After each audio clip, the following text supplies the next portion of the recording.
Hi, I'm Maile O'Keefe, former University of Utah gymnast. While I was a gymnast at Utah, I was a four-time NCAA individual champion, and I was a four-time Pac-12 champion. I was also part of 4 Pac-12 winning team championships, and I'm currently an assistant graduate at Utah. So I started gymnastics around the age of 3. It was actually like 2 months before my 3rd birthday. I started gymnastics because my aunt and uncle, they had gotten me a 1-month free trial to my gym, and I got that for Christmas, so I started when the new year came around. But the reason they got me that is because my cousin was doing gymnastics, and he would come home and he would teach me flips in the backyard, and they were just wanting to put me in a safer environment. So kind of once I started, I never looked back. Some of my role models growing up was Alicia Sacramone. Honestly, just like watching her at the Olympics. I was pretty close with her coach just because my coaches knew them.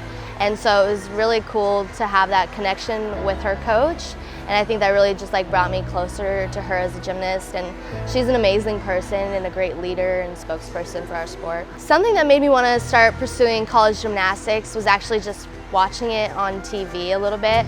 When I was young, I had this really strict mindset that I was just going to go to the Olympics and make a lot of money and that was going to be my life. I quickly realized that was not realistic or a healthy way of doing things. I mainly watched Utah Gymnastics on TV, and I mean the energy in there was just amazing. It seemed like they were having so much fun, and so that was what really wanted me to do college gymnastics. Their fan base is amazing. We have 15,000 plus so many more that can't make it to meets that come and support us, and honestly the coaching staff is so loving, and it really just felt like a family from the minute they started recruiting me. And the recruiting rules were so different when I was younger that they started recruiting me when I was like 11, and so I really had known them for so long before going to college, and it was really just like a home atmosphere for me. Honestly, the thing I'm most proud of from my career is just looking back and seeing how much I grew.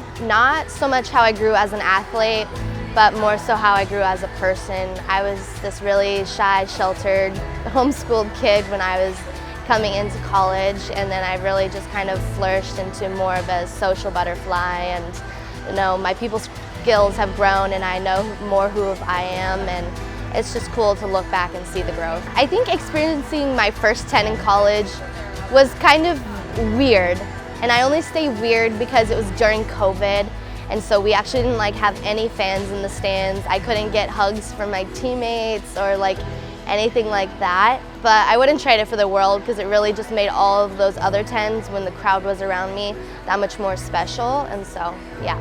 I think one of the hardest parts of my career in total was deciding to drop back from elite. I had a really great like junior elite career, and it was really hard to fathom that I just wasn't the same athlete anymore. It was hard to make that decision because I always dreamt of going to the Olympics, and that was kind of where I was set out to be, but mentally I just like was not in it anymore, and for my mental health I really just needed to take the next step in life and go back to JO and then go to college. And honestly, it was probably the hardest but best decision I've ever made in my entire life, because I don't think I'd be the same person. I don't know if I would have really stayed in gymnastics that much longer if I stayed in elite, so I'm really proud of myself for that. My sophomore year, which was the 2021 competition year, I won bars and floor, which was actually kind of surprising. I never really thought, especially on bars, that I would win a national championship. And then my senior year, which was the 2023 competition year, I won the beam and all around. Beam was really special because I'm a decent beam worker and I have had really good standings going into nationals every year, but when it came down to the moment, I've always put too much pressure on myself and I never performed to the best of my ability. So that one was super special. And then the all-around one, honestly, it was something I never had even thought would be possible. I don't do a Yurchenko 1.5, so I don't start from a 10 on vault. And so I was like, there's just no way I can ever win a national championship for all around. But I just had like the best performance of my entire life. Actually, that was my like career high all around. And so that one was just like unexpected, so surreal and so cool. To become a national champion, I think it just takes patience, hard work, and grit. I think grit is a word that a lot of people use but don't really understand, or I think it also has like a meaning different for everybody. And so whatever you think that is, I think those three things really just make a national champion. I think one piece of advice I want to give to the next generation of gymnasts is to just be patient and kind to yourself. The world is already really hard on us, and I think as a whole, gymnasts are perfectionists, and really just being patient and kind with yourself, because if you aren't patient and kind with yourself, who will be?